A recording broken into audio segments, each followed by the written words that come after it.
Hi, everybody. My name is Miles, and I'm with Peak Performers. I'm a disability inclusion partner here at Peak Performers, and it's my job to educate and advocate on behalf of professionals with disabilities, and particularly representing their experiences within the workplace. So I am so excited that you joined me for yet another edition of Disability Weekly. This is where I have really interesting and influential guests with lived experiences that are here to talk about something that's related to disability or neurodiversity or chronic health conditions. So I'm so excited that we have Laura Paget today, who's going to be joining us to talk about the Sunflower program. By the way, I've got a couple of examples like that. You might see somebody in an airport, for example, with a lanyard like this. You might also see somebody with something more subtle, for example, a pin on their lapel that might look something like this. So we're going to talk about that. I also hope that you check out the interview that I did last week with Felicia Nermsen. In that interview, we had a really engaging conversation where we're talking a little bit more about. Sorry, it must be a Friday. My brain is completely fogging out on me here. I promise it was a good conversation. I promise it was a good conversation. Go check it out. We had a good conversation with Felicia Nermsen, and I hope that you do kind of connect with her as well. And coming up next week, we're going to be having a fantastic conversation with Sydney Elaine Butler. She's based out of Canada. She's an accessibility consultant. We're going to be talking about disability benefits and particularly what we want to change within disability benefits. So please stay tuned for that. Before we get started, please take a second to introduce yourself into the chat. Throughout the course of the conversation, I'll try to shout out and maybe address a couple of questions that you have live, but please do let us know that you are here and take a second to connect with everybody else that happens to be joining us live today. But again, thank you very much for joining us, and we're looking forward to the conversation. Laura, welcome onto the program. It's so good to see you. Thank you so much, Miles. It's brilliant to be here. You're going to have to put up with me and my very, very lackluster brain today. You know, I'm going to try to stay on top of it and stuff, but it's been a week of just late nights. Some of it is my own fault, playing board games with my friends well into the evening and stuff. But also, I was at an HR networking thing until very late last night. So I'm looking forward to the weekend. How about you? I bet you are. I can't wait. The sun is shining here in the UK, which is very rare. So I'm very much looking forward to enjoying that and making the most of it. And I appreciate you coming on today too. That fairly late in your day. It's what, 5:30 or over there or so? Yeah, around there. Yeah, people are winding down now, but it's an important topic to be discussing. So I'm happy Indeed. to be here. It's such an important topic. Well, Laura, please introduce yourself and what is your background? Yeah, of course. So I'm Laura Paget. I run a consulting company which focuses on helping growing businesses build their people structure so they grow sustainably. My background is in operations, and I've worked with large retailers, distribution companies, and then obviously the people side, helping shape inclusive strategies and making sure the people get the support they need and the training and development is on point too. So that in a nutshell is what my background and what I do. I love it. Well, so give me a little bit more context because I may see people that are wandering around with something like this, or they may have a lapel, but why a sunflower? Where does that come from?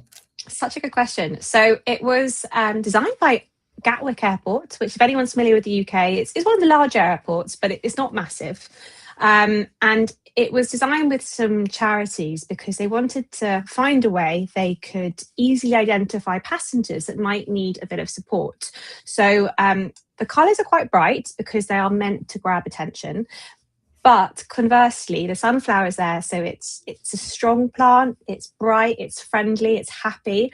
So it's very much about strength and visibility. But you choose to wear it, so it's optional, and it's a really clear signal to those around you that you might need a bit of extra assistance. So talk to me a little bit, because I think that when I first encountered the sunflower symbol, it was in an airport. And as this tag represents right here, showing, I know the mirror is flipped around here, but it shows I am autistic. And I think that's where people might commonly associate with it. But is it more than just autism? Yeah, so it can be for any disability. You don't have to have a diagnosis to be able to wear one. It started in the airports and it is used across hundreds now, which is fantastic. But in the UK in particular, it's recognised in supermarkets, any public transport, and now it's going into businesses as well. So lots of companies are sort of really embracing it. But no, you don't have to have a diagnosed issue to wear one. It is voluntary, I guess. But I suppose, although you choose to wear it, it doesn't fast track you in the queues, for example. It doesn't it doesn't do anything like that. It's very much there. So you can start the conversation, I guess, that you would like some support. People are aware, and they can then approach you and ask you, what you would need. If you need anything at all, it could be that you actually just want people to give you a bit more space, and you're happy with them not necessarily encroaching on your personal space. I think it's such an interesting discussion about a visual representation, because this is something that's always been a bug in my bonnet. And that Mm-hmm. is that if you go to Google right now, a Google image search, and you type in person with a disability, 9 times out of 10, it's going to be an individual that's in a wheelchair. And then you might have a couple people there, for example, with Down syndrome or something else that is observable about a person Mm-hmm. from a picture. And I get it, right? Like, picture's worth 1,000 words, whatever. And we have to be able to visually represent that. But at the same time, it bugs me on a deep level because here in the States, I believe it's somewhere around 80-90% of disabilities are invisible or non-observable, as I typically prefer it. Mm-hmm. And I think that the other thing that bugs me is that many of the people that are in those stock photos are people that are, quote, able-bodied, that are just sitting in a wheelchair for the photo shoot and stuff. So talk with me about the power of visual representation for people that have non-observable conditions. Yeah, it's a good question. And the stats are very similar in the UK in terms of hidden disabilities, non-visible disabilities, and proportion. I think for people who have that, the lanyard gives a really, I suppose, quite a subtle way for you to see other people like you around you. And there's, I think, like 3 million have been sold worldwide now. And I can't remember what the phenomenon's called, but as soon as you see one lanyard, you start seeing them everywhere. Really? And I think for those individuals who maybe, don't visibly look, they're not in a wheelchair, but they have got autism, or they've got other forms of hidden disabilities. There's a real solace, I suppose, in seeing other people who look like them, which again, they're not stock images. They're not going to get up and walk out of the wheelchair. And I think it's really good for the general public because they start to see people who, look like them but are wearing the lanyard. I suppose then it brings on the point, sometimes people might ask them what the disability is, which is another topic in itself. But I do think it increases the awareness for people who don't live with a disability that there are other people around them who do. Yeah. Well, this is a good call out too. Let me just give a shout out to anybody that is watching us live right now. Would you wear a sunflower? And if so, why? And if not, why not? I'm curious to hear from the people that are in the audience right now.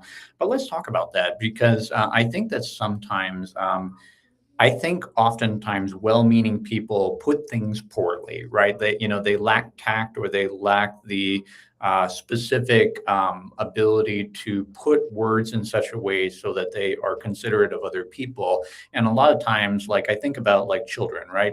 Children may point to a person that is in a wheelchair. They may point to somebody who is shorter in stature, and they say, what's wrong with that person or what's different about that person, right? And we oftentimes have a natural gut instinct to say, don't do that. You can't point at that person. You can't call them out like that without necessarily explaining why. But I think that transcends into adults as well, where sometimes we may hear things like the sunflower and then we go, oh, out of genuine curiosity, we're like, what's wrong with Laura? Again, putting it poorly on purpose right here, but how would you respond in those kind of circumstances, especially when there is curiosity, but it's just put poorly?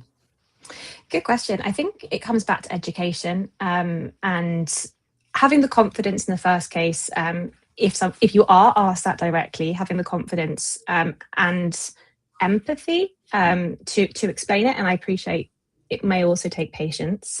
But there's a lot, I think, authorities and businesses can do as well to really educate their teams and people more generally around language, around what it symbolizes, and what they can do to be more aware. It's completely fine to have that conversation, but it's got to be led the right way. And asking someone directly, like, out the blue, it's quite rude, it's quite affrontive. Ask them if they're happy, to discuss it. I notice you're wearing a lanyard. What if you're in the supermarket, for example? And a lot of my initial experience with the lanyards was in the supermarket setting. It was training our staff to, if they saw a lanyard and they were approached, ask, what can I do to make this a more enjoyable experience for you? How can I help you? Do you, it could be that you read the body language. If they're looking at your eyes, they want to connect with you. Or maybe they don't. Maybe they're looking at the floor and they just want a bit of direction, but they don't want you close. It's teaching people what the different signals are to read. And I don't think businesses can do enough to sort of train their staff on that, because it just makes for a better experience for everyone. Yeah. I was having a conversation the other day with somebody who was hearing impaired, and he was describing an experience to me where he self-disclosed as having a disability, hearing loss, by the way, like self-disclosed as having hearing loss. And then he went to the service desk for the airlines, and ironically, they showed up with a wheelchair for him. And it was such a bizarre circumstance, but I think that kind of speaks to the value of training, right? Like sometimes we may only have limited exposure to people with disabilities and neurodiversities. Many people don't even know what neurodiversity is. And if we have that limited exposure, we may, out of trying to be helpful, reach for the tools that we think are helpful, but it's just really kind of bizarre and out of place when we think about it, right? Like, I can only imagine somebody showing up when I disclose and showing up with a wheelchair for me and going, that's not what I need and stuff. So it's laughable, but that shouldn't be in that example. Yeah. So I think the other question that I had for you is that in Texas, we recently rolled out a program of self-ID on driver's licenses. And it was a little tag that you could get put onto your driver's license. And this allowed police officers, if they pulled you over, to be able to identify that somebody had a communication-related disability. Say, for example, it was autism, because unfortunately there is a long precedence of people with autism being shot by police because they are not able to communicate in the way that the police might expect them to, or might not be able to engage in the way that is expected as well. So again, very dark history to this and stuff, but very needed. Or it might extend to somebody like me with a hearing loss disability, because if I were to get pulled over and I didn't have my hearing aids in, I might struggle to answer the questions that are encountered by the police officer. But I went in to renew my driver's license, and they told me, Miles, thank you for your interest in this, but we need medical documentation for this. And additionally, it's not going to be an easy process. It's going to take several weeks for you to get this tag onto your driver's license. So my question is, how do we balance the need for process, right? Versus the need of not creating barriers when we're meant to try to help people self-identify? Good question. I think it's fantastic that Texas have rolled this initiative out, but it's a brilliant example of where, a target's been done, but they've missed the point and why they were doing it, because they've made it so difficult to get, which is counterproductive. And in this instance, whenever you're launching something like this, it needs to be able to work for everyone and simple to do. So having a really clear reason as to why they're requiring so much information from you, being upfront with it so you don't come in and get surprised, but making it seamless and accessible so that anyone can do it. And it shouldn't take that long. If it's a bit like sunflower lanyard. If you don't have to prove anything to wear it, so you going in and saying you have a hidden disability, why do they need the evidence? I would possibly argue. There's a really interesting film, I don't know if you've watched it, won BAFTAs this year, about and it's based on a true story, a gentleman in Scotland with Tourette's. Yep. I think is it Loud? I think that's what it's called. I think, no, I can't remember the name of the film. It might be Loud. Don't quote me on that. But he did a lot. He really didn't get looked after by the police because they thought that his Tourette's was him being violent, aggressive, rude, antisocial behaviour. And it's quite harrowing, the first part of the film, until he gets sort of taken under the wing of his caretaker. And the whole piece is around him re-educating the police in Scotland, and the work he did with them. And it's kind of counterintuitive that he had to go out of his way to train people on Tourette's. But I think there's a big piece there, again, about sort of, if that is the case in Texas, does some retraining, re-educating need to happen around these neurodiverse conditions? And how does that happen? Because the police officer came to that individual in question in the film. Who's going to be that champion within? I think you have to have a champion of it to make it really land. I think so too. Yeah, and there's so many opportunities for misunderstanding as well. And by the way, you should check it out, audience. I'll include a link to the trailer, but the movie is called I Swear. It also has very interesting recent history. So the gentleman that was in question for this, he was at the BAFTA Awards, and during the course of this ceremony, he blurted out the N-word, which is a huge no-no. And there was a lot of backlash from people saying, why was this allowed to happen? And there was a lot of anger directed at him. But then there was also a lot of anger directed at BAFTA as well, because it was realized that he had disclosed, he had told them that he has Tourette's, and a very particular kind of Tourette's. To be clear, not everybody with Tourette's is prone to blurting out swear words. It's a very smaller subset of the people that experience that condition. But he was a person that had it, and he had told them, he'd given them an expectation, and yet they sat him next to a hot mic. And furthermore, to kind of add insult to the injury, they did not bleep it out when it aired over in the United States, even though they had a 2-hour delay that they could have prevented that. So it's really unfortunate, but complex, but very interesting one too. And I could see something like that, having access to being able to self-identify as a person with a disability, could be helpful. It could help to defuse situations, because I can imagine where he would run into lots of problems with the police officers if he starts swearing spontaneously in stressful situations as well. Yeah, it's not a pleasant part of the film, but it's very powerful. It's a good message. Yeah, it's so what should the layperson do? So let's say you are just a person that wants to be able to help people and treat people with kindness and compassion and empathy. What are your guidelines to being able to interact with people that you see in the community, shopping or traveling, who are wearing a sunflower? Yeah, I think first and foremost, treat everyone how you would want to be treated, regardless of if you see them with a sunflower lanyard or not. But I think it's observing their body language if you spot the sunflower lanyard. And if you're a passerby, it could be that you just give them a bit more space on the pavement. I would say if you're in a restaurant, if you're in a work environment, if you're going to interact with that person, it's really important to sort of pick up on their cues. And if you have a relationship and you've spoken to them before, possibly ask them, I've noticed you are wearing a sunflower lanyard. Is there anything you would like me to do to ensure that, we can work as well together as we can? You're not necessarily asking them what their sort of hidden disability is, but you're just asking what you can do to make their work life, their life easier and better.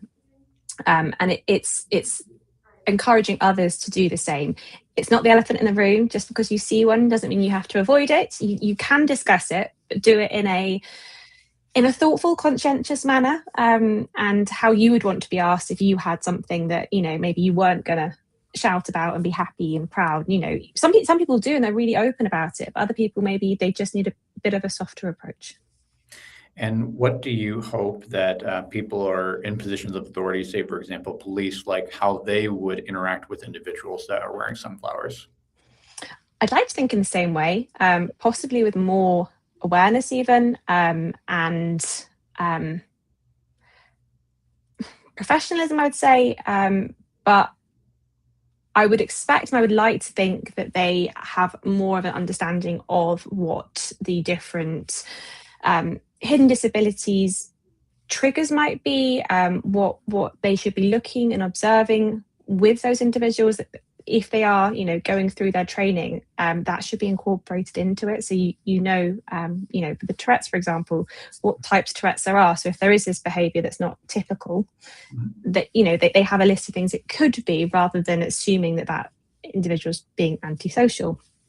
But I think it's going in with empathy and understanding, because you never know what anyone's day, what's going on in their head, what the day up to this point's been. And if you take that into account and observe before just speaking, I think it would solve a lot of issues. And I hope that the training that the likes of police force take goes a bit further into what to look for.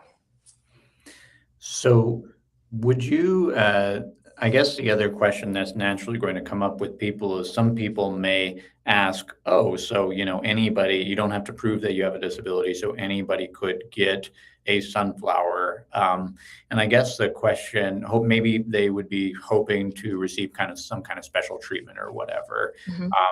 I don't think that that's probably the case, but just out of curiosity, what would be your reaction if you did start to see many more people showing up in airports and public spaces wearing a sunflower?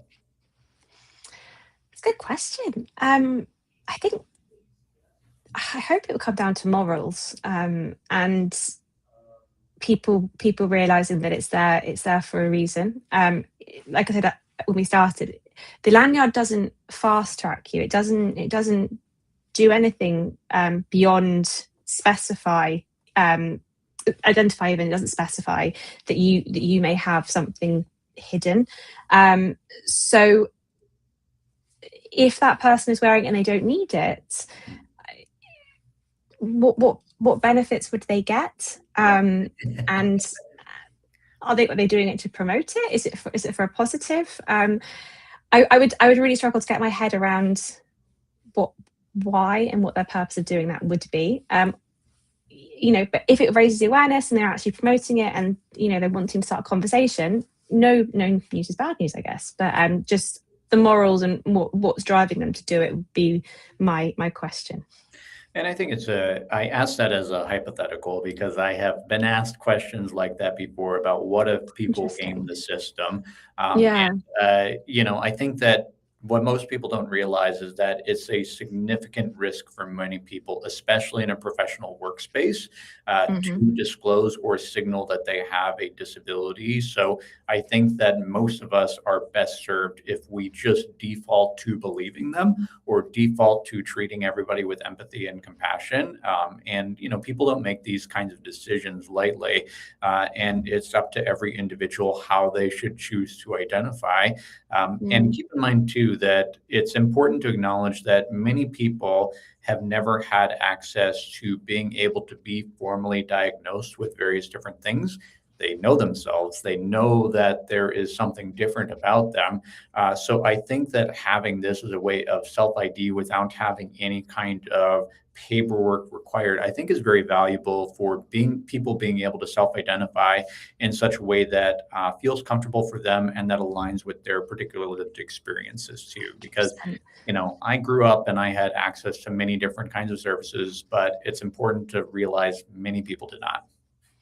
I think I was reading some stats before I came on, actually, and of sort of the 1 in 5 people in the UK who are disabled, 40% are anxious, haven't told their employer that they have a disability because they don't want that negative stigma that could be associated with them knowing, which is awful. And there was a podcast I was listening to earlier as well that said even within the HR world, there was a individual who'd put in for the reasonable adjustments that they they had an impairment, and they didn't progress any further. There was no evidence that this was due to bias, but jury was out as to what the reason was.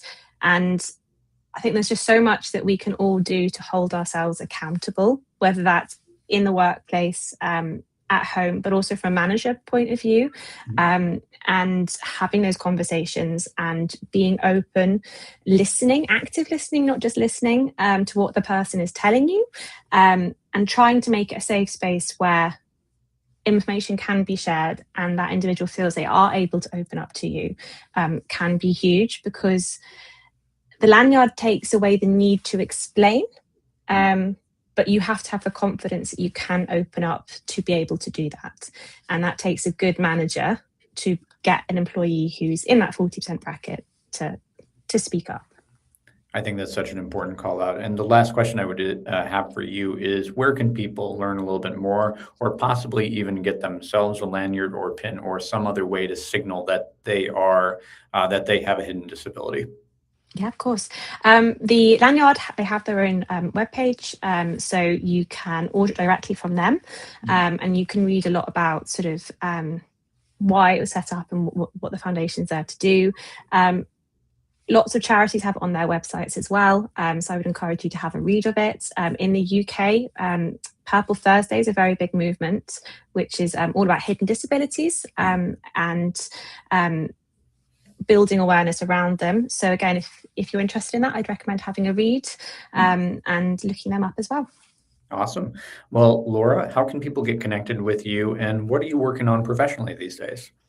Thank you so much. So if you are interested in sort of your culture and your companies, and possibly with scaling businesses, I see more often that it starts off with a great culture, but as it grows, it gets diluted. And I help companies rebuild it and retain it, so it becomes a lived experience. It's for everyone. It's not for, it's not going to be discriminatory. It's inclusive, and makes a sustainable workplace. If you have EQ, emotional intelligence, the productivity, the innovation is phenomenal. It's proven. So I work with companies to basically bring that to life. So if you are a company and you think any of that rings a bell, I'd love to have a chat. And I'll drop a comment that has your website on it, and also make sure that you do connect with Laura on LinkedIn as well. I want to thank everybody that joined us. Please do join us next week, where we're going to be talking about disability benefits, and particularly disability benefits reform. And as a reminder, this is a conversation that happens Fridays at 11:30 Central Standard Time. So I certainly hope that you'll tell your friends that are interested in learning about disability, neuroinclusion, chronic health conditions, and building a better workplace for all. I hope that you do tell them to join us, because we have such a good community that's going on right here. And by the way, just to give you a heads up, next week we are switching platforms. Hopefully you will not experience any technical glitches, but I'm going to be using a platform called StreamYard instead of Restream, and that is to be able to ensure that I can push out live closed captioning for our deaf and hard of hearing. If you were in a situation where you were not able to access the last couple of broadcasts due to that, I do apologize. Please let me know. I can provide a transcript of those previous broadcasts, or otherwise seek to accommodate you, but hopefully that will not be a problem in the future. Laura, thank you very much for coming on today. It's been such a pleasure chatting, and thanks everybody that joined us live. Until next time, this is Miles from Peak Performers.